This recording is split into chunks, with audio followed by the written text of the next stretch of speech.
Olympic gold medalist Bode Miller's 3 youngest children wound up in the hospital due to carbon monoxide poisoning. On Friday, Bode's wife, Morgan Miller, took to her Instagram to share a video of their 3-year-old twin boys, Asher and Axel, and 2-year-old daughter Scarlett in hospital beds, explaining the scary situation in the caption. Receiving a lot of messages, so addressing it here.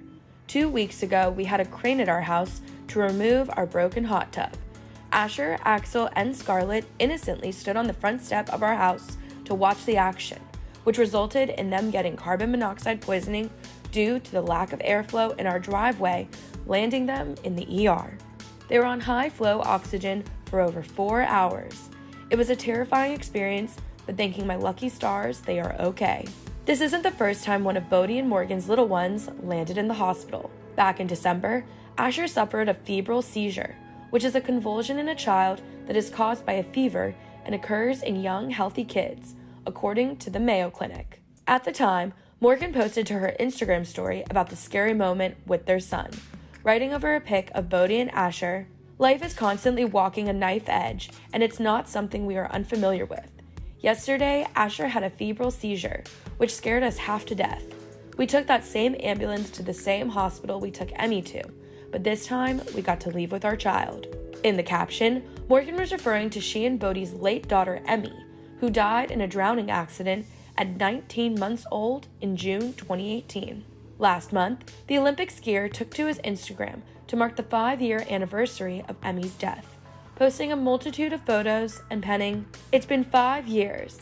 On the night of her birth, our midwife at Lindsay Mihilis noted that Emmy was, quote, here to change the world.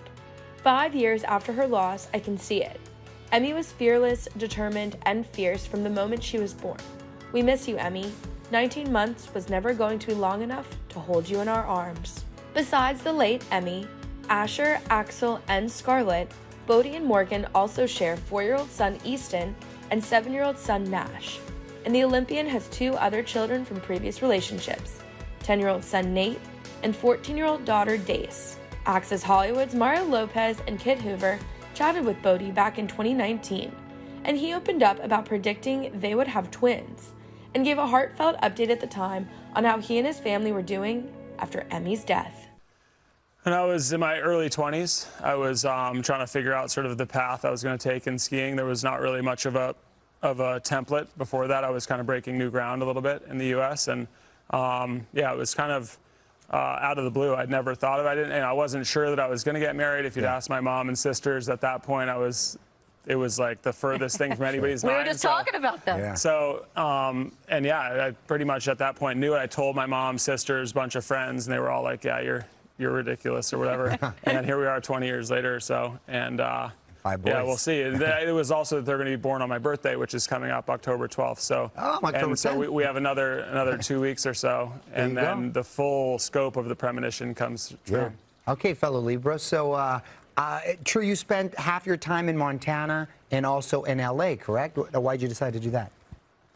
You know, I think it's the same thing. Is that alchemy theory is like you can't teach kids that. You either learn it from your environment or you don't, or your experiences or you don't. Your parents can't really. Hey, my kids don't listen to me with anything I try to tell them.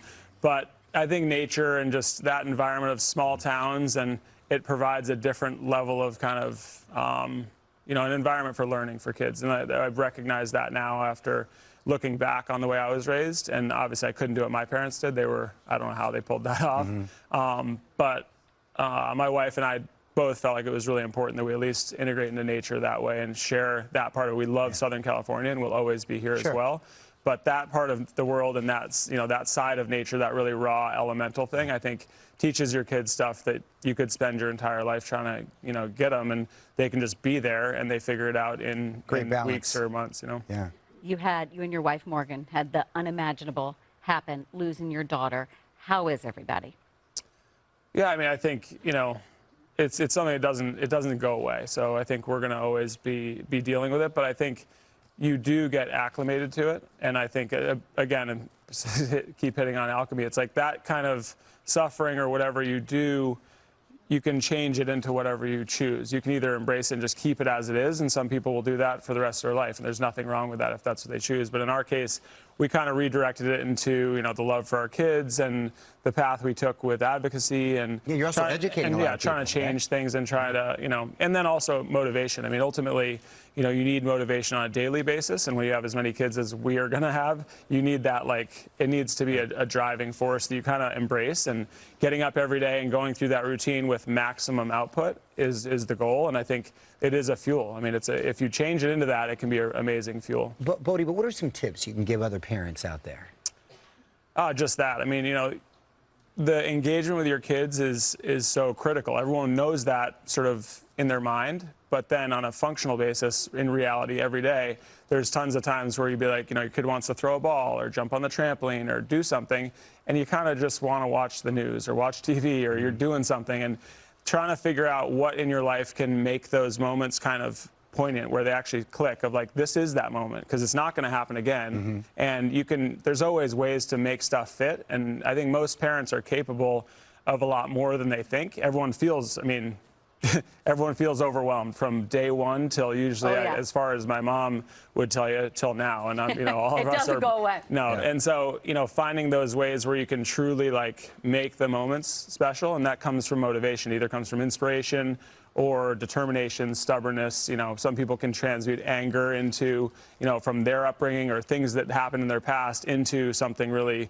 positive in their, you know, relationship with their kids. And kids, they just benefit. The more you give them, the better it is. So. Great advice.